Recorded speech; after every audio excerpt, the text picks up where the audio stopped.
Hello, नमस्कार, आदाब, सत श्री अकाल और अस्सलाम वालेकुम। मैं हूं मोहम्मद अहमद काज़मी, लेकर आया हूं आपका पसंदीदा कार्यक्रम आपके रूबरू। आज संडे है और आज एक बार फिर हम सईद नकवी साहब से मुलाकात कर रहे हैं। सईद नकवी साहब ने एक दुनिया देखी है। 1964 से पत्रकारिता में आकर न सिर्फ मुल्क के अखबारात और मीडिया के लिए बल्कि यूरोप और अमेरिका के बहुत से अहम अखबारात के लिए आपने कॉलम लिखे हैं, बाकायदा काम किया है, नौकरी की है, दुनिया को बहुत नजदीक से देखा है। 110 मुल्कों से ग्राउंड रिपोर्टिंग की है। मैं अपनी याददाश्त को ताजा करते हुए बताता हूं कि दूरदर्शन पर एक प्रोग्राम होता था हर संडे, वर्ल्ड रिपोर्ट। वो 1986 से 1997 तक चला। उसी को हम हमेशा देखते थे और एक तरह से हमें इंस्पिरेशन मिलता था कि नकवी साहब हर संडे एक नए मुल्क में होते हैं। उसके बाद आपने स्टार टीवी के लिए एक प्रोग्राम शुरू किया, इट्स ए स्मॉल वर्ल्ड। वो 1997 से 99 तक चला। आपने कई किताबें लिखी हैं। जो सबसे ताजा किताब है द मुस्लिम वेनिशेस 2022 में, दूसरी किताब being the other the Muslims in India ये 2016 में, जिसका उर्दू और हिंदी ट्रांसलेशन भी है। उर्दू में उस किताब का टाइटल है वतन में गैर। उसके अलावा द लास्ट ब्राह्मण प्राइम मिनिस्टर 1996 और reflections of an Indian Muslim 1993। मैं इसलिए इसका जिक्र कर रहा हूं कि बहुत से लोग कमेंट्स में लिखते हैं कि अगर नकवी साहब की कुछ किताबें हैं तो हम पढ़ना चाहते हैं। उसके अलावा आपने जो बड़े दुनिया के लीडर्स के इंटरव्यू किए हैं, मैं सबके नाम तो नहीं बता सकता लेकिन कुछ अहम नाम आपको जरूर बताऊंगा। साउथ अफ्रीका के बहुत बड़े लीडर थे, तकरीबन तकरीबन नहीं बल्कि वो कहा जाए कि बिल्कुल इसी तरह से जैसे हमारे यहाँ महात्मा गांधी का मुकाम है, उसी तरह से नेल्सन मंडेला होते थे।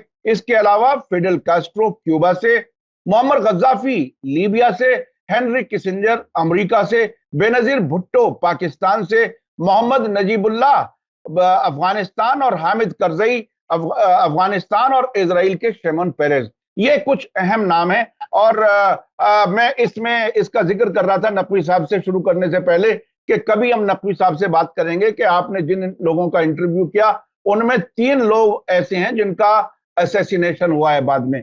वो क्यों हुआ, कौन सी वो ताकतें, इस पर हम किसी वक्त बाद में बात करेंगे। नकवी साहब से जिन इश्यूज पर आज हम बात कर रहे हैं वो साउथ अफ्रीका जोहान्सबर्ग में होने वाली ब्रिक्स सरबराह कॉन्फ्रेंस में 6 नए मुल्कों को शामिल करने का फैसला लिया गया है, जिसमें सऊदी अरब, ईरान, यूएई, इथियोपिया, अर्जेंटीना और इजिप्ट शामिल हैं। ये एक बहुत बड़ी तब्दीली है इंटरनेशनल पॉलिटिक्स में। दूसरी जो खबर है वो हम बात करेंगे, पुतिन ना तो ब्रिक्स में आए और ना ही G20 जो नई दिल्ली में होने वाली है सितंबर के शुरू में, 6, 7, 8, ये 8, 9, 10 जो तारीखें हैं उसमें भी वो नहीं आ रहे हैं। उसकी क्या वजह है? और रूस में एक बड़ा वाकया हुआ है कि जिन्होंने पिछले दिनों हुकूमत के खिलाफ एक तरह से बगावत का झंडा उठाया था, वैगनर नाम की एक बहुत बड़ी फौजी तंजीम कहा जा सकता है, प्राइवेट आर्मी, उसके जो हेड थे वो एक एयर क्रैश में मारे गए हैं। उस पर वेस्टर्न मीडिया में काफी गौगा है। अमेरिका ने तो पुतिन पर ही उसका इल्जाम लगा दिया है। और एक खबर आखिर में एक है, उस पर भी हम बात करेंगे कि मोदी जी जब जोहान्सबर्ग पहुंचे 22 तारीख को, तो वहां के एक साउथ अफ्रीका का एक अखबार है मैवरिक, उसने रिपोर्ट दी है कि मोदी जी ने बाहर हवाई जहाज से बाहर आने से इनकार कर दिया क्योंकि उन्हें रिसीव करने के लिए मिनिस्टर आए हुए थे। उसके फौरन बाद वहां वाइस प्रेसिडेंट पहुंचे, शी जिनपिंग का एक प्रोग्राम छोड़ करके, तब उन्हें रिसीव किया गया। वो क्या कुछ है, ये ऐसा क्यों हुआ? नकवी साहब, वेलकम है आपका, मीडिया स्टार वर्ल्ड को आप वक्त दे देते हैं।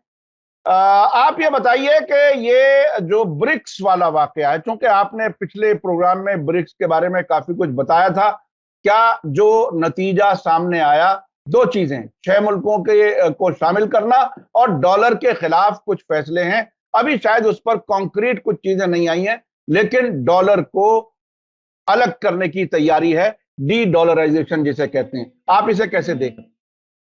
देखिए, डी डॉलराइजेशन कोई ऐसे तो होगा नहीं कि ये 5 और 6, 11 गोया 11 खिलाड़ी होते हैं आजकल टीमों में, तो ये 11 खिलाड़ी एकदम से खड़े होंगे और कहेंगे डॉलर मुर्दाबाद, हम्म, और ये क्या अब हम डॉलर के खिलाफ है, ऐसे तो नहीं होगा। दुनिया ऐसे चलती नहीं है। क्यों होगा? जैसे कि ऑलरेडी हो चुका है। मसलन कि हिंदुस्तान और यूएई के जो ट्रेड है वो लोकल करेंसीज में हुआ, हम्म, अच्छा खासा बड़ा। ये हमें कैसे मालूम है? क्योंकि हमारे फॉरेन सेक्रेटरी क्वात्रा साहब ने एक ब्रीफिंग में बताया। तो इस तरह से इसके चीन के और रूस के जितने, यानी आप और ईरान के तमाम ममालिक से जो तिजारत है, अगर वो धीरे धीरे लोकल करेंसीज में होने लगे तो आपको ये हुल्ला मचाने की क्या जरूरत है कि साहब डी डॉलराइजेशन हो गया। अरे वो तो हो गया, वो हो रहा है और वही होगा। लेकिन ये है कि तो ये कि डॉलर जो है वो एकदम से करेंसी बन जाएगा। अब ये होगा कि हाँ, ये हो सकता है कि कोई ब्रिक्स की एक करेंसी बने, कि एक बात सोची जा सकती है। ये भी सोचा जा सकता है कि ब्रिक्स का एक मीडिया बने। हम्म, हम्म, ये मीडिया बड़ी पेचीदा चीज। हम्म, अब देखिए, आपने जितनी बातें कही उसमें मीडिया का कहाँ कहाँ हाथ है। आपने ये बताया कि वैगनर ग्रुप के जो सरगना थे, जो लीडर थे, जो कमांडर थे, जो कि वैगनर ग्रुप क्या है? वैगनर ग्रुप जैसे अमरीकी जिसको पैट्रनाइज करते थे, ब्लैक वाटर, हम्म, एरिक प्रिंस उनके थे, वो इनसे बहुत बड़े थे। और ये अब इन्होंने, रूसियों ने भी ये सब खरबूजे को देख के खरबूजा रंग पका होता है, तो इन्होंने भी ये शुरू किया। अब उसमें बीच में ये हुआ कि साहब इनकी उनकी नहीं बनी कुछ मामलों में, तो उन्होंने रिवोल्ट कर दिया। अब रिवोल्ट ऐसे वक्त किया जबकि ये फंसे हुए थे यूक्रेन में, तो लिहाजा कुछ कर नहीं पाए। और फिर ऐसे वक्त वो चले गए कि ये ऐसा लगा कि यार ये तो बड़ा कन्वीनियंटली चला गया पुतिन के लिए। तो वहां के मीडिया ने और वहां का प्रेसिडेंट ने, बाइडेन ने, ये कह दिया कि साहब ये तो ये है, इशारा कर दिया कि इन लोगों ने करवाया।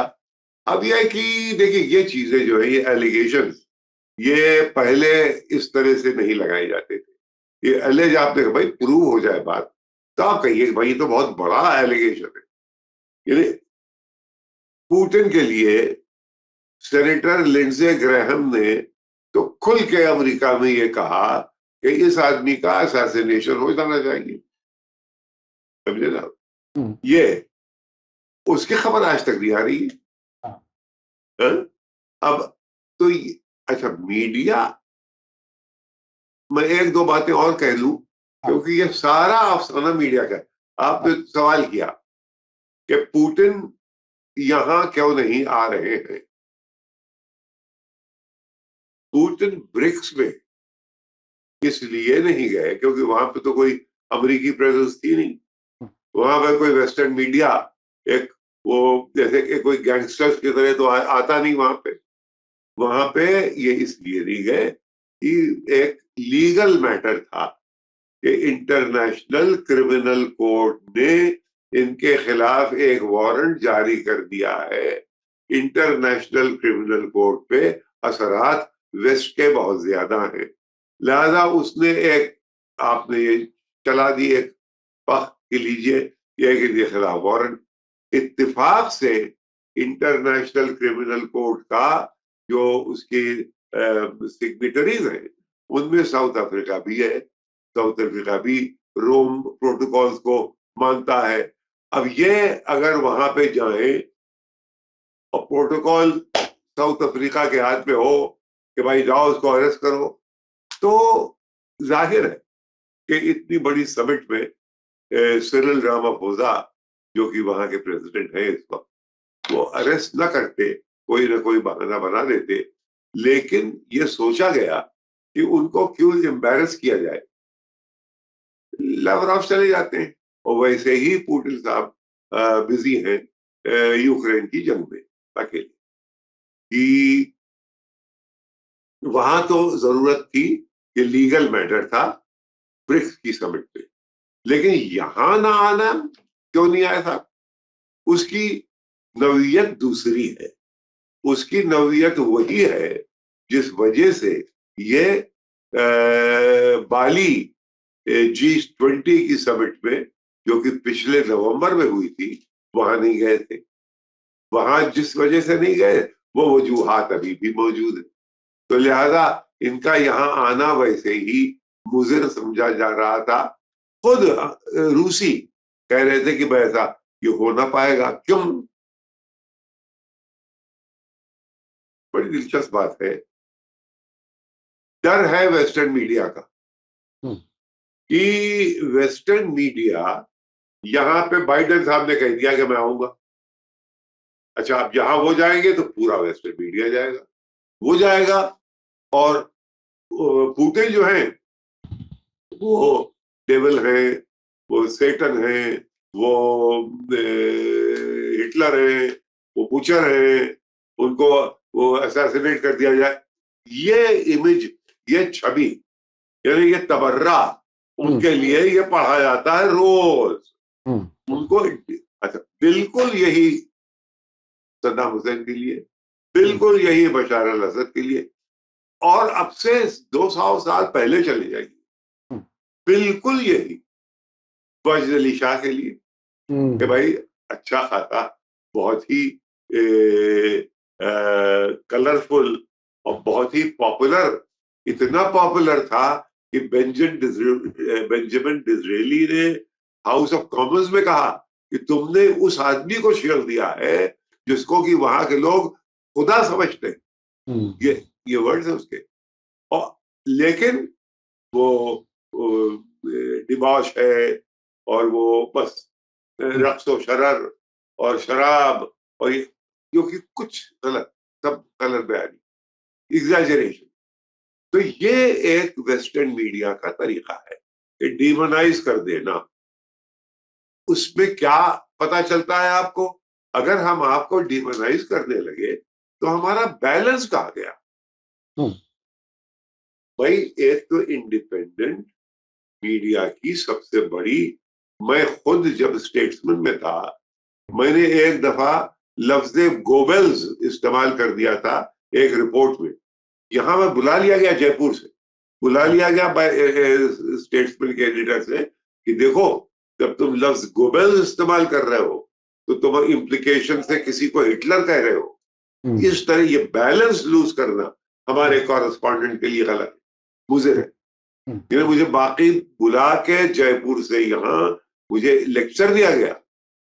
ये तो आदाब थे पहले जर्नलिज्म के। अब ये है कि आप बस आप डिमोनाइज करिए, एग्जैजरेट करिए, और यहां तक कि होते होते कैरिकेचर करते करते आप वेस्टर्न प्रोपेगेंडा का हिस्सा बन गए। इससे इतना नुकसान हुआ है। यानी हमने अपनी जर्नलिज्म में वेस्टर्न मीडिया से बहुत सीखा है। वेस्टर्न, लेकिन एक जमाने में यही था कि भाई देखो, बैलेंस, खबर अगर तुमने ए से ली है तो बी का पॉइंट ऑफ व्यू उसमें जरूर होना चाहिए। ये हमें सिखाया गया, चाहे वो पुलिस हो, चाहे कोर्ट्स हो, चाहे पॉलिटिक्स हो, उसमें ये आदाब थे। लेकिन अब क्या है? तो ये हुआ कि साहब, ये अगर पुतिन आएंगे तो वेस्टर्न मीडिया उनको दौड़ा लिया, एक पैक ऑफ वुल्व्स है कि वो उनको दौड़ा देगा, और ये उसका अच्छा चलिए हो जाएगा फिर। लेकिन जो होस्ट है, जोको विडोडो मसलन वहां पे होस्ट थे, उसकी जो पार्टी है वो तो आपने खराब कर दी। यानी आपके डर से कि आपका मीडिया, अच्छा, पूरी कहानी को यहां से आप G20 से लेके चले गए पुतिन और यूक्रेन के ऊपर, जो कि उसका हिस्सा नहीं है, एजेंडे में नहीं है। ये जो एक कि हम अगर आप वो आए तो फिर हम आपकी मीटिंग को खराब कर देंगे, यानी ये एक अजीब और गरीब, इस वजह से वहां नहीं गए। इसी वजह से मैं आपको बता रहा हूं, ये बताएगा नहीं कोई आपको। ये वजह है कि यहाँ पे एक तो ये कि बिजी है वो उसमें यूक्रेन की जंग में वाकया ये कि भाई यहाँ तो सारे ममालिक हैं, वो अकेला लड़ रहा है।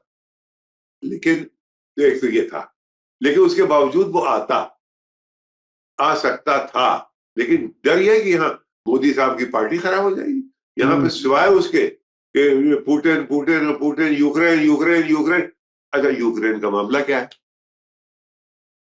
सुना गया है कि यहाँ वेस्टर्न यूरोपियन डिप्लोमेट्स जो है, बड़ी बड़ी एम्बेसी एम्बेसडर, वो आजकल अगुवाई कर रहे हैं अमरीकियों की कि किसी तरह से यूक्रेन को जो फाइनल डॉक्यूमेंट आएगा इसका G20 का, उसमें यूक्रेन का नाम होना चाहिए। अच्छा, यूक्रेन अगर है तो पॉलिटिकल, स्ट्रेटेजिक, जियो स्ट्रेटेजिक ये सब्जेक्ट है नहीं। यहाँ पे G20 बनी इसलिए थी कि 2007 में जो वर्ल्ड इकोनॉमिक क्राइसिस हुई थी, उसके बाद ये इकोनॉमिक बैंक्स, इक्तिसादी मामले, ये उसके लिए है, वही उनके एजेंडे में है। आप कह रहे हैं सबको रद्द करो, हमें शौक है यूक्रेन, यूक्रेन को लाओ, तो वो हो नहीं रहा है। अगर नहीं लाओगे तो हम इस तरह से लाएंगे कि वहां पे तो मीडिया में अगर उड़ गया तो यूक्रेन आ गया। हाँ, मैं जरा बीच में सवाल करना चाह रहा हूं, मैं फिर उस पर आना चाह रहा हूं। अच्छा, एक मिनट। अच्छा नकवी साहब, वो तो आपने बताया कि वो शायद मीडिया का एक खतरा है, मीडिया, वेस्टर्न मीडिया पुतिन पर टूट पड़ेगा और वेस्टर्न मिशन नई दिल्ली टूट पड़ेगा ही नहीं, टूट पड़ेगा। हाँ, लेकिन हमारी G20 जिसमें भी मोदी साहब ने अपनी जान लगा दी है, वो खराब हो जाती है। जी जी जी जी जी भाई, आपने शादी एक तय की है, हाँ, और शादी में आपने 200 लोगों को बुलाया है और 500 लोगों को बुलाया है। वहां पे एक आदमी आके बेहूदगी करने लगे, तो सब उधर देख रहे हैं, दूल्हा दुल्हन उधर खड़े हुए। ये जो है सूरत हाल, ये मीडिया के को गैर जरूरी तौर से इस्तेमाल करना, गलत तौर से इस्तेमाल करना, उससे अब यानी कि भाई वहां न जाओ, वहां तो मीडिया आपके सामने पीछे पड़ जाएगा। ये है, ये एक बहुत बड़ी, यानी मीडिया का डर नहीं है, डर ये है कि उसकी बेचारे की शादी खराब हो जाएगी। जी जी जी जी, वो शादी खराब हो जाएगी। जी जी जी। अच्छा अच्छा अच्छा, मैं फिर वापस उस पर आना चाह रहा हूँ। लेकिन ये अच्छा, आप पूछिए। हाँ, ब्रिक्स इसके अभी इसमें बहुत से डिटेल्स हैं। हाँ, ब्रिक्स में जो 6 मुल्कों को शामिल किया गया है, वो उसको थोड़ा सा बताइए, वो बताइए कि उसकी कितनी अहमियत है इस वक्त के इंटरनेशनल पॉलिटिक्स में। बहुत ज्यादा, क्योंकि अभी 5 थे, 5 दूना 10 होते हैं, ये तो 11 हो गए, और 11 जो है पूरी टीम होती है, समझे साहब? तो इसका मतलब पूरी टीम अब तैयार है। अभी आगे और कुछ अब इसमें अंदर की रकावतें हैं, मसलन ये कि कहा जा रहा है कि शायद चीन ये चाहता होगा कि पाकिस्तान को भी मेंबरशिप मिल जाए, लेकिन वहां इंडिया को वो सूट नहीं करता है। तो इंडिया की जो सेंसिटिविटीज है, उनको नजरअंदाज नहीं किया गया, लिहाजा अभी पाकिस्तान नहीं है और बाकी तमाम ममालिक हैं। और इसमें अब देखिए एक चीज ये है जो कि गौर नहीं कर रहा है कोई, कि मुसलमान ममालिक का कितना वो बढ़ गया, मुस्लिम मुल्कों का कोटा बढ़ गया। और अगर 300 मुसलमान आप हिंदुस्तान के ले समझे साहब, तो ये तो बहुत रिप्रेजेंटेटिव हो गया उम्मा का आपके। तो ये भी एक पहलू है, ये भी एक पहलू है। ईरान, सऊदी अरब, UAE, इजिप्ट, इथियोपिया, क्या इथियोपिया को भी मुस्लिम मुल्क माना जा सकता है? वहां मुसलमान भी हैं, और क्रिश्चियन तो वो लायन और जूता कहलाता था, हेल सलासी। लेकिन वहां पे एक बहुत ही पुराना क्रिश्चियन चर्च है। लेकिन अगर आपको मालूम हो, रसूल की हिजरत सबसे पहले वही हुई है। जी जी जी। और इन जो 6 नए मुल्क हैं, उसमें से 4 मुस्लिम मुल्क हैं साहब। जी, ये बड़ी बात है। अच्छा, अब जो मैं समझना चाह रहा हूं वो ये कि क्या वाकई इससे अमेरिका की जो हेजेमनी जिसका हम अक्सर जिक्र करते हैं, क्या वाकई इस पर चोट बड़ी लगेगी? क्योंकि तेहरान में नमाज जुमा में जो बात कही गई है कल, वो ये कही गई है कि इससे जो इकोनॉमिक जो यूनिपोलरिज्म जिसे कहा है, उसको बहुत बड़ी चोट लगेगी और अमेरिका के अहंकार को बड़ी चोट लगेगी। क्या आप भी उसे उस तरह से देखते हैं? नहीं, वो लोग परेशान हैं। यानी जाहिर है अगर हम अमेरिका की जगह हों और हमारी एक दुकान चल रही है G7 और उसके अलावा है उससे बढ़ के एक और कोई पैरेलल खोल दी जाए और वो दुकान जनाब न सिर्फ 5G वो ब्रिक्स हो बल्कि ब्रिक्स +6 हो और आगे और बढ़ने वाले हैं, कोई 40 ममालिक की एप्लीकेशंस पड़ी हुई हैं, तो ये तो एक एक्सपेंडिंग, यहाँ कहाँ एक्सपेंड करोगे, समझे? बल्कि एक एक जो शार्प डिफरेंस दिखाई दे रहा है कि वो अगर चाहे तो नहीं कहीं बढ़ सकते, समझे? आपने एक वेस्टर्न यूरोप के अंदर वेस्ट में एक आपने नॉमिनल जापान को अंदर कर लिया है, बाकी आप जा ही नहीं सकते क्योंकि गोरे बस इतने ही तो है दुनिया में, समझे? तो ये है कि बाकी जो दुनिया है तो वो फैलती चली जाएगी, ये एक पहलू है। दूसरा, लेकिन उनके जो ऑब्सेशन है बहुत अहम है ये, मसलन जैसे मैंने आपसे कहा यूक्रेन, अब वो उनके पास एक जमहूरा है जेलेंस्की। जेलेंस्की को आप जब भी हाल में G7 की कॉन्फ्रेंस हो रही थी नागासाकी जापान में, भाई इनको बुला लीजिए, जापान ने कहा था वो यहाँ फिट कहाँ होते हैं, नहीं बुला लीजिए क्योंकि दुनिया में होगा कि हम सपोर्ट कर रहे हैं जेलेंस्की के रूप में, तो कुछ नहीं हुआ। खामोशी से इमैनुअल मैक्रोन जो कि इधर भी बात करते थाली के बैंगन हैं, वो इधर और उधर दोनों तरफ है, वो जनाब अली उन्होंने अपना हवाई जहाज दे दिया। वो हवाई जहाज उतरा नागासाकी में, उस हवाई जहाज के अंदर दी रिपब्लिक ऑफ यूक्रेन के प्रेसिडेंट एक कोने में बैठे हुए थे। वो अब कहा गया कि साहब वो तो यहाँ आ गए हैं, तो अब ये कोई शराफत ये तो नहीं कहेगी ना, आपने कहा कि भाई हमने शादी में इतने लोग बुलाए हैं, तो कोई आप कान में आकर भाई एक साहब बाहर खड़े हुए वो कह रहे हैं वो बुलाए नहीं गए लेकिन वो आ गए हैं, तो आप क्या कहेंगे? आप कहेंगे भाई ले आइए उन्हें भी। तो वैसे ही ये वहां नमूदार हुए, यानी G7 की समिट में नागासाकी में जापान पे प्रेशर पड़ा कि इनको बुला लो। अब यहां प्रेशर ये पड़ रहा है कि साहब इनको आने दीजिए। मोदी साहब जो है वो अपनी पार्टी को खराब नहीं होने देंगे इतनी आसानी से, लेकिन प्रेशर लगा हुआ है और जर्मन एम्बेसडर सुना है सबसे ज्यादा आगे पेश पेश है उसमें कि भाई इनको किसी तरह, क्या हुडीनी एक जादूगर था जो कि जिसका कि मैजिक ट्रिक ये थी कि लोग गायब हो जाएं और लोग आ जाएं, तो कहीं ये हुडीनी ट्रिक यहाँ के वेन्यू पे तो नहीं होने वाली है कि एकदम से मालूम हुआ व्लादिमीर जेलेंस्की नमूदार हो गए एकदम से आ गए। ये मैं एग्जैजरेट कर रहा हूं लेकिन ये इसकी बात हुई है। नहीं नहीं नहीं सर, इसमें इसमें सर एक बात जो मैं अब समझ पा रहा हूं वो ये कि हर इंटरनेशनल मीटिंग में ये कोशिश की जा रही है कि किसी भी तरह से या तो जेलेंस्की को बुला लिया जाए या वेस्टर्न मीडिया के जरिए यूक्रेन का मामला उठा करके खराब कर दिया जाए।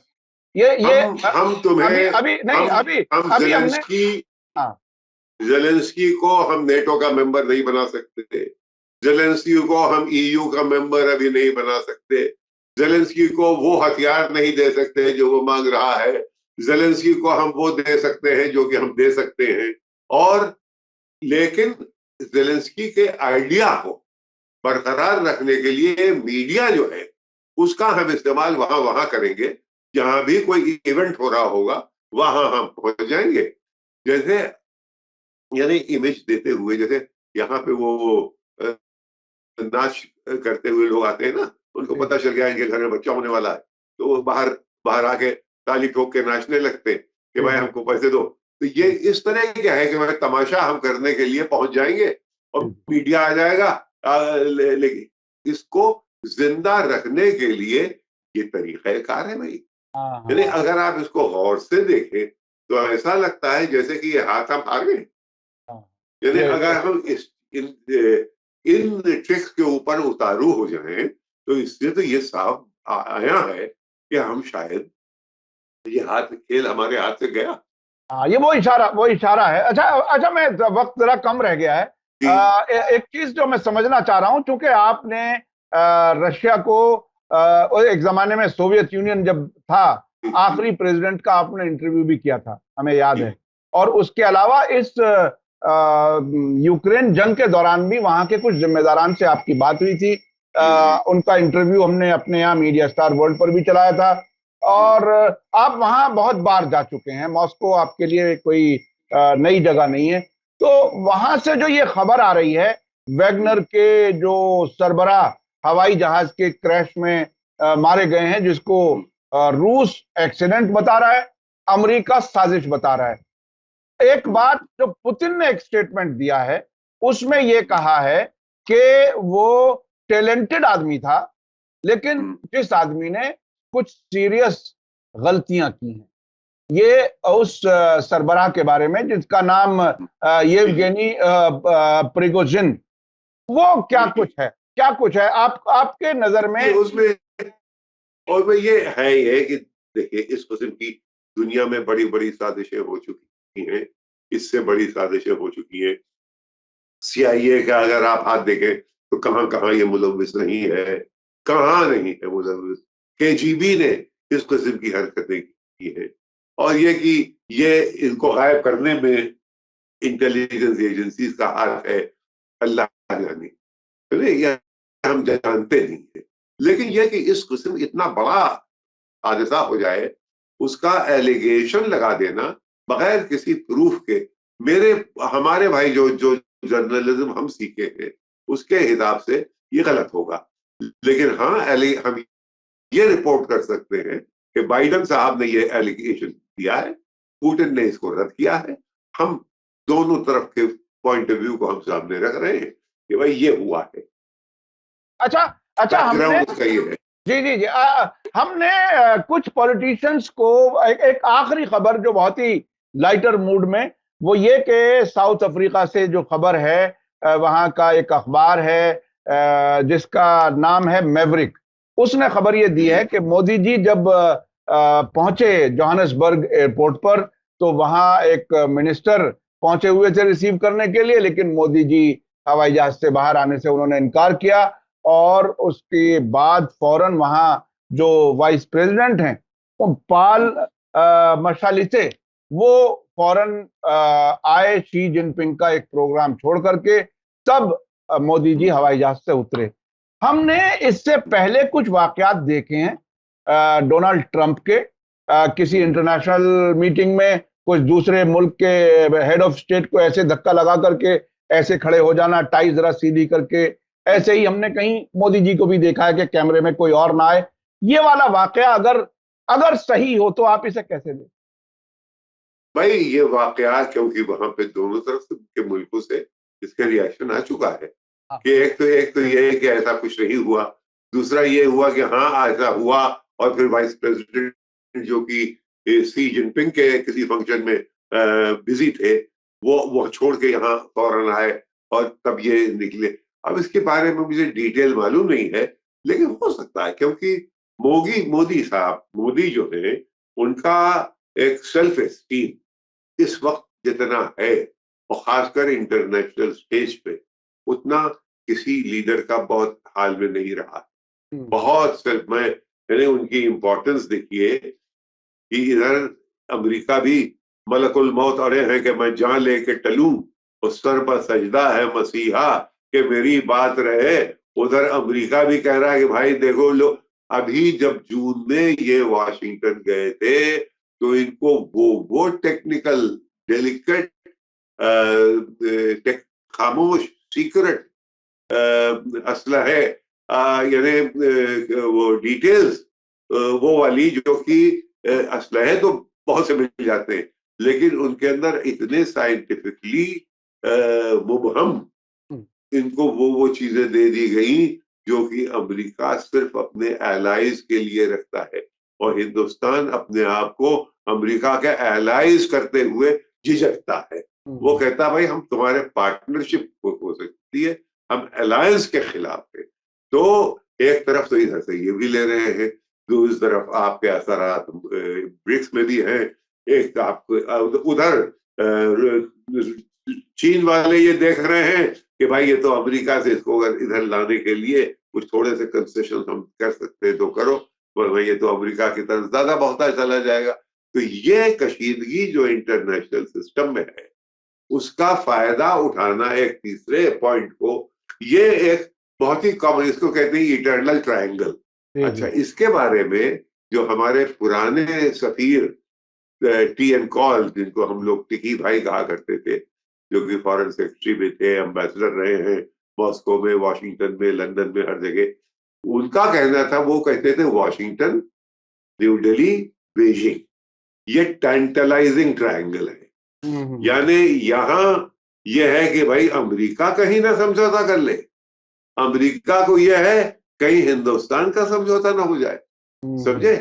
ये एक ट्रायंगुलर खेल में ये चीजें चल रही हैं। अभी हाल में एशली टेलिस, जो कि उनके बहुत बड़े चिंतन करने वाले हैं फॉरेन अफेयर्स के, उन्होंने कहा हिंदुस्तान अमेरिका की मदद को नहीं आएगा अगर ये चीन में चला गया, कि हम लोग इस पे गलत डिपेंड कर रहे हैं।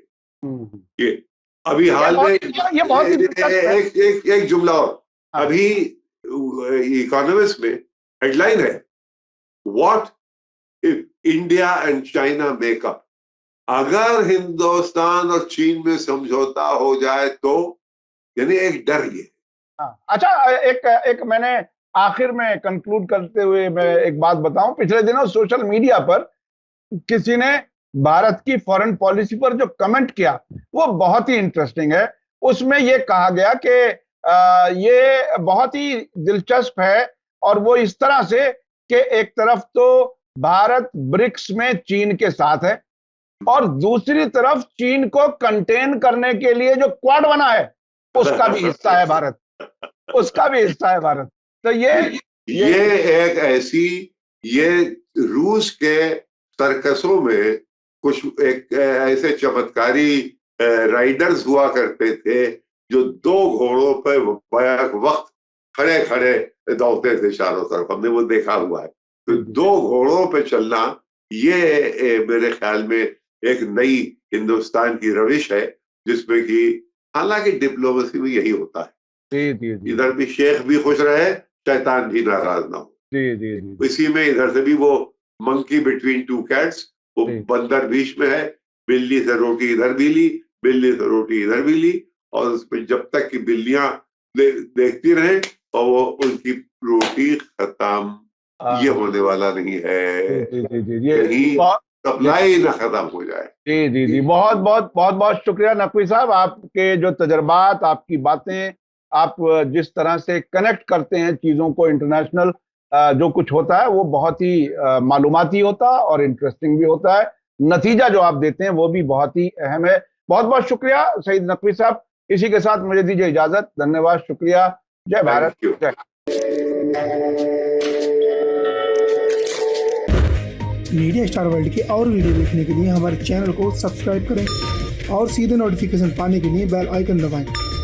और अगर हमारी खबर सच्ची और अच्छी लगे तो अपने व्हाट्सएप, इंस्टाग्राम, फेसबुक और ट्विटर अकाउंट पर जरूर शेयर करें।